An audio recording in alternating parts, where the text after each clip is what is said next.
नमस्कार दोस्तों, कैसे हैं आप सब लोग।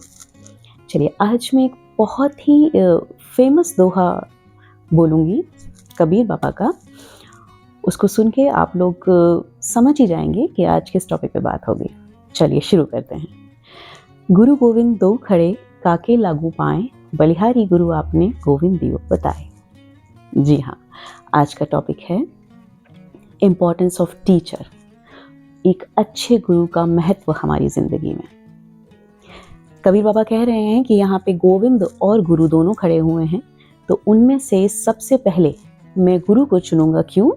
क्योंकि गुरु ही हैं जिन्होंने मुझे गोविंद का, परमात्मा का, परम पिता का महत्व बताया है। चलिए देखिए, किसी भी इंसान की जिंदगी में एक अच्छे गुरु का होना बहुत ज्यादा महत्व रखता है। हमें सिर्फ पढ़ाते ही नहीं हैं, बल्कि सही और गलत का अंतर करना सिखाते हैं, हमारा मार्गदर्शन करते हैं, हमारा लक्ष्य तय करने में और उस तक पहुंचने में। ऐसे ही थोड़ी हमारे बड़े बुजुर्ग गुरुओं को इतना महत्व देते थे, उसके पीछे बहुत बड़ी वजह थी। क्योंकि गुरु ही होता है जो हमारे विवेक को और बुद्धि को जागृत करता है, जिससे हम आगे के अपने पूरे जीवन में एक अच्छे इंसान बन के, काबिल इंसान बन के अपने कर्तव्यों का निर्वाह करते हुए अपने जीवन को जी के जाएं। इसी बात पे मुझे एक बड़ा उम्दा सा शेर याद आया है, आप लोगों के साथ उसे शेयर करती हूँ। ठीक, चलिए सुनिए, गौर फरमाइए। हर्फ हर्फ में जो दानिश की रोशनी भर दे, हर्फ हर्फ में जो दानिश की रोशनी भर दे, वही तो उस्ताद है जो जीना सिखा दे।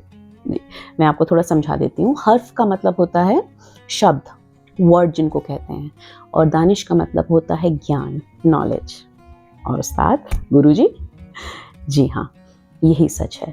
हम लोगों की ज़िंदगी में एक अच्छा गुरु होना बहुत इम्पॉर्टेंट है। कहने को अब आज के समय में ना तो वो गुरु रहे, ना ही वो शिष्य रहे, लेकिन हम सबको ये बहुत ज़्यादा शिद्दत से कोशिश करनी होगी कि हम गुरु शिष्य परंपरा को दोबारा से अपने जीवन में ला सकें। गुरु और शिष्य के अलग अलग दायित्व भी होते हैं। गुरु का दायित्व क्या है? गुरु होने का दायित्व है कि गुरु अपने ज्ञान से अपने शिष्य, आने वाली पीढ़ी के अंदर अपने ज्ञान की, विवेक की रोशनी को हमेशा जलाने के लिए उनका मार्गदर्शन करते रहें। और शिष्य का दायित्व ये है कि अपने गुरु से प्राप्त इस ज्ञान को हमेशा गुरु को सम्मान देते हुए इस्तेमाल करें और अपने आने वाली पीढ़ी को, अपने समाज को, अपने राष्ट्र को प्रगति के पथ पर ले जाएं, प्रोस्पेरिटी की तरफ ले जाएं, प्रोग्रेस की तरफ ले जाएं। हम सभी लोग कहीं ना कहीं, किसी ना किसी तरीके से किसी के गुरु भी हैं और किसी के शिष्य भी हैं।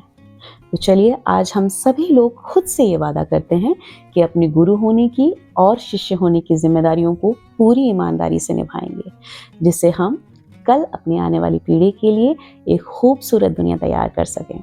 चलिए आज की बात इतनी ही, फिर मिलेंगे अगली बार किसी और मुद्दे पे बात करने के लिए। तब तक के लिए नमस्कार, take care and bye bye.